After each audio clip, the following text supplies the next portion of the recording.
I never attack a constituent, so instead I will simply say that in referencing the race last year, that the best contrast that I ever had on social issues was my mere presence in the race.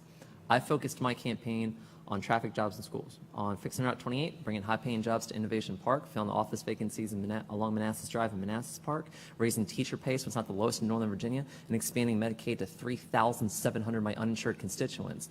And whenever it came down to dealing with LGBTQ issues, my mere presence was the automatic contrast against someone who had authored the constitutional amendment against marriage equality, authored the bathroom bill, 4 anti-LGBT bills just last year. The list goes on. And so my name last year in the headlines became transgender candidate. That is just basically every headline was just like the most flagrant example last year was transgender candidate just wants to get rid of traffic. Just like, I'm not sure how the gender part affects the latter, but go on. And one of the things that I made sure to do is for people to know that I never did I'm trans, but I really care about this. No, I'm trans and. It was always trans and, not trans but. I'm trans and I can talk to you all day about water infrastructure. And if you want to know the difference between ductile iron pipes, good, cast iron water pipes, bad, talk to me outside because we can do a whole other panel about that.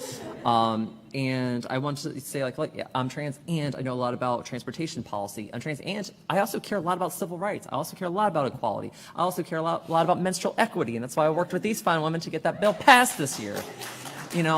It's like I'm trans and I have to know a lot about a lot and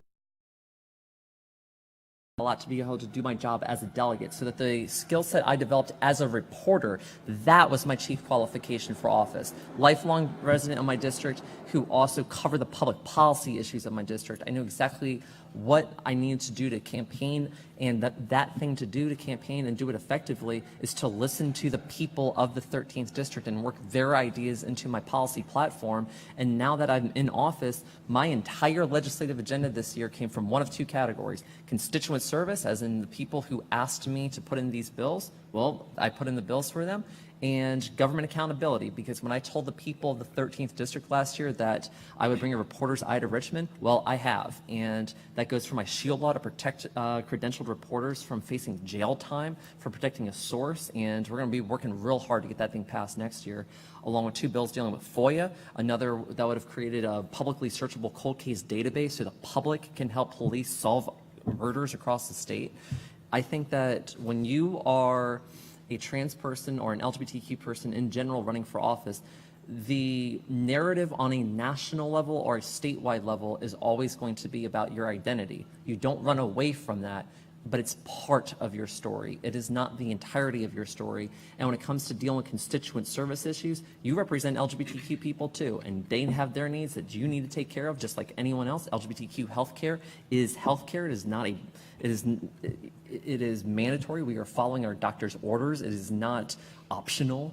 And we have to recognize that. At the same time, I've got to recognize that my constituents have a horrible commute, and that has to be my #1 issue dealing with them. So you keep focusing on core quality of life issues, and then you go deliver on those in office, and things will work out for you.